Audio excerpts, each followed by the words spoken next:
Cape Verde just made history and nobody can believe it.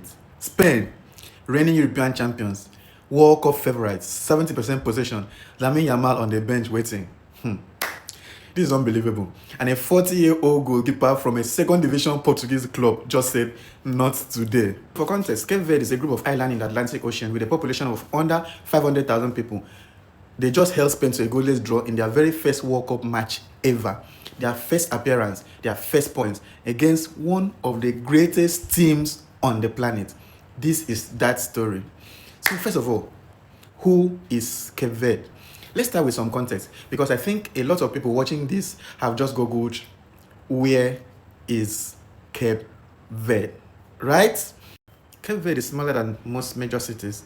They are around 67th in the world by FIFA, and their home stadium holds 15,000 people. They qualified for this World Cup by finishing top of their CAF qualifying group with 23 points, 4 points ahead of African powerhouse Cameroon.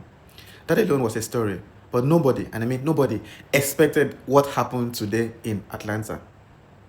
Spain came into this as heavy favorites, the reigning European champion returning with what many call a potentially deeper, faster and more dynamic squad than previous tournaments. And for most of this match, they had the ball. Spain controlled possession from the outset and spent much of the opening 45 minutes crammed inside Cape Verde's half. Despite their territorial dominance, clear chances were initially limited as Cape Verde stayed organized defensively.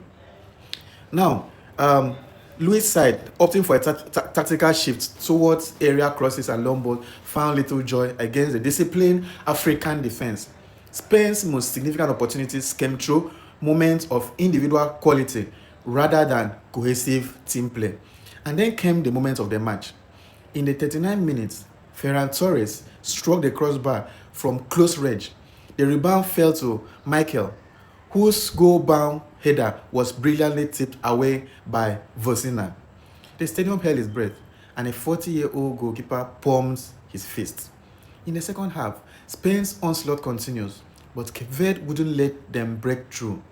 If it wasn't for Vozina making stops, it was Cape Verde's defenders making big stops and disrupting shots, with the ball essentially on Cape Verde's side of the pitch the entire game. Now with the score tied and time running out, Spain finally called in Lamine Yamal, who came in with a hamstring injury and wasn't expected to play much, to try and break the deadlock. It didn't matter. The final whistle blew 0-0.